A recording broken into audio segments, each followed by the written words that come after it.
Hello and welcome to classes of Preet.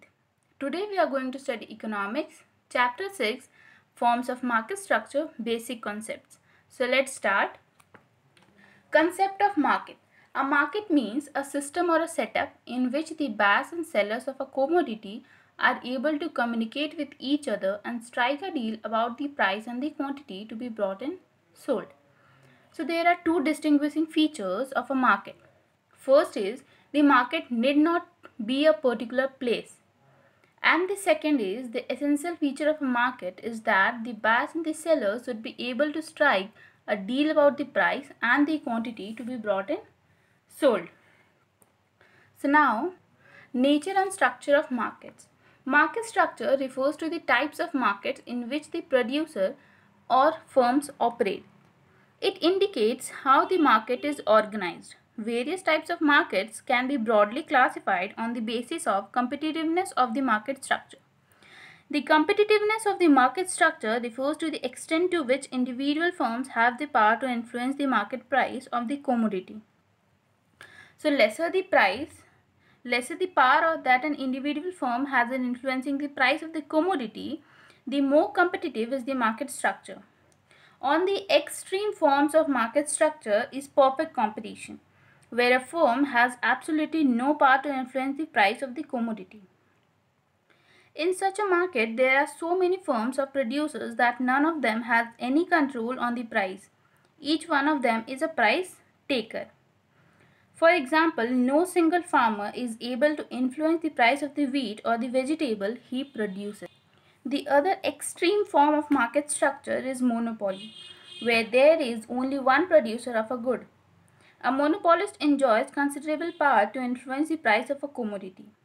In this form of market, there is no competition. For instance, the electricity board of a city where it is the sole supplier of electricity faces no competition and therefore has the power to influence the price of the electricity there. In between the two extreme forms of market, there are a number of other market forms where the individual producer has the power to influence the price, but only to a limited extent. Monopolist competition and oligopoly are the two such market forms which are neither fully competitive nor fully monopolist. For example, the producer of a particular brand of toothpaste or a particular brand of car can influence the price of his product, but only to a limited extent. So now, factors affecting the market structure. So we can distinguish between different forms of markets on the basis of a number of characteristic features of the markets. So the first is nature of the product. Different market forms are distinguished from each other on the basis of the nature of the product. Homogeneous product or differentiated product. The amount of competition in a market depends on how similar are the goods produced by different firms. In a perfectly competitive market, goods produced by different firms are homogeneous. Therefore, no single firm has any basis to charge a higher price of its product. But producers in a monopolistic competitive market produce differentiated products. As a result, different producers of similar goods are in a position to charge different prices for the goods they produce. Second point is knowledge about the market. Different forms of market are distinguished from each other on the basis of knowledge or lack of the knowledge about market conditions. If buyers and sellers have full information about the market conditions, the price at which the product is being sold by other sellers and the quantity of the product, etc., then a single price would prevail in the market. This is a situation under perfect competition, but under monopolistic competition, consumers may be ignorant about the quality of the brands produced by different producers. This may result in different prices being charged for the same or similar products. The third point is freedom of entry or exit of the firms.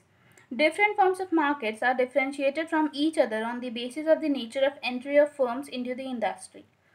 Freedom of entry or exit means that there are no restrictions on the entry of the new firms or exit of the existing firms.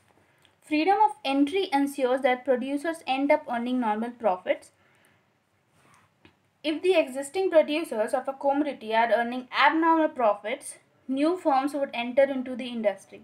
This would lead to an increase in the supply of the commodity, resulting in fall in its price and therefore decrease in the profit. Free entry or exit is the characteristic feature of perfect competition and monopolistic competition. Now the fourth point is degree of price influence. Different forms of market differ from each other in terms of their influence on price determination. A perfectly competitive firm does not have any influence on the market. It is considered to be a price taker. A monopolist, on the other hand, has the great power to influence the price of the commodity. It is considered to be price maker. So the position of the monopolistic competition is in between these two extremes.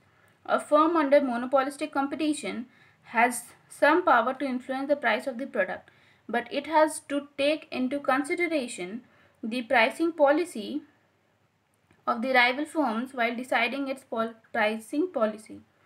It is a price maker but within certain limits. And the last fifth point is number of buyers and sellers.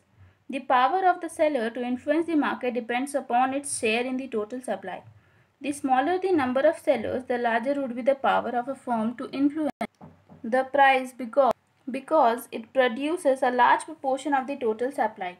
On the other hand, if the number of sellers in the market is large, the power of a seller to influence the market would be less because its shares in the total supply is less. Similarly, the number of buyers determines the degree of control of a buyer has on the market. If there is only one buyer of a commodity, which is known as monopsony, it would exercise a large control on the market. So we have completed the factors affecting the market structure, and then we will move to classification of markets.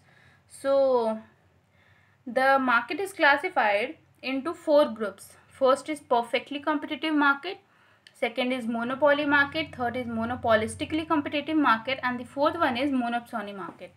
In this video, I am going to discuss only the perfect competitive market, and the third, second and fourth point I'll discuss in the second video, part 2.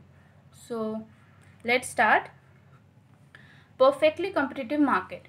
Perfect competition is a market structure where there are a large number of producers producing a homogeneous product so that no individual firm can influence the price of the commodity. In this type of market, price is determined by the forces of market demand and market supply. The intersection of the market demand curve and the market supply curve determines the equilibrium price. A perfectly competitive firm is such a small part of the total industry in which it operates that it cannot influence the price of the product. The firm has no control over the product price. An individual firm takes the price as given and he has to take decision about the amount of output to be sold at that price. This means that each firm in the industry is a price taker rather than price maker. Each firm takes price as given, something that is determined outside the individual firm. So now the features of perfectly competitive market. So the first feature is large number of buyers and sellers. There are a large number of buyers and sellers of the commodity under perfect competition. Each one of them is so small relative to the market that it cannot exert any influence on the price of the product by his actions. This means that a firm under perfect competition produces such a small part of the total market output that a change in its output will have no noticeable effect on the market supply and hence on the price of the commodity. Likewise, an individual buyer buys such a small quantity of the total output of the product that a change in the quantity demanded by it has negligible impact on the total market demand and hence on the market price of the commodity. This is why a firm under perfect competition is a price taker. Second point is homogeneous product. All the firms under perfect competition produce homogeneous or perfectly standardized commodity. The homogeneity of the product implies that there is no difference in the physical characteristics, that is color, size, chemical components of the commodity, etc. And the environmental factors, that is location of the sellers, credit facilities, etc. This means that the product sold by each firm in the perfectly competitive industry is a perfect substitute for the product sold by other firms. The implication of this characteristics is that a uniform price of the product will rule throughout the market. No firm has any basis of charging higher price of its product. If one firm tries to raise the price of the product above the market price, it will lose all its customers to the other firms selling the same product at the market price. It also implies that the buyers are indifferent among different firms from which they would buy the product because each firm charges the same price of the product. The third point is freedom of entry and exit. For perfect competition is characterized by the freedom of entry and exit.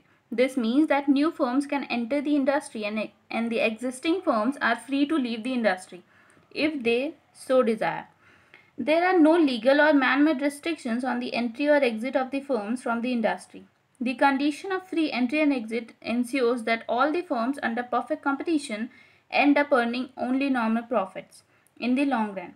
If the existing firms are earning supernormal profits, new firms will enter the industry and increase the total supply of the product. This would reduce the market price and wipe out the supernormal profits. On the other hand, if the existing firms are incurring losses, some of them would start leaving the industry, leading to decrease in supply and thereby a rise in the price till the losses are wiped out. Now, the fourth point is perfect mobility of resources. Another important characteristic feature of perfect competition is that resources or factors of production are perfectly mobile. This means that factor of production can enter or leave a firm or an industry at will. This implies that resources can move from one use to the other without any restriction. Firms can enter into or exit the industries only when resources can freely move from one use to another. So the fifth point is perfect knowledge of market conditions. Consumers, producers and owners of factor services in a perfectly competitive market have perfect knowledge about the market conditions. Each producer knows the price prevailing in the market and he/she will not sell the commodity at the price below the market price. Similarly, each buyer has perfect knowledge about the prevailing price and the quality of the product. He or she is not prepared to pay price than the price prevailing in the market. Perfect knowledge on the part of the producers and consumers would ensure that the single price prevails in the market. Likewise, perfect knowledge on the part of resources, owners and buyers of factor services ensures that uniform factor prices prevails in the market. And the last point, absence of transport cost. Another feature of perfect competition is that the buyers and the sellers incur no transport cost in purchasing and selling goods. This assumption is necessary to ensure a uniform price throughout the market. Otherwise, prices of identical goods may differ. If we look at the above features of perfect competition, we would see that this type of market structure does not exist in real life. Agricultural commodities such as wheat or rice perhaps come somewhat close to the situation of perfect competition. However, perfect competition model is considered as an ideal model in terms of which the other market structures are evaluated. It is used as a reference point in showing how efficient the other market structures are. So as I have said earlier, I am going to discuss only the first point. So the first point is completed and the next part I will discuss the second, third and fourth point. So here I am ending the video. If you like the video, please turn the black thumb blue and subscribe the channel, and thanks for watching.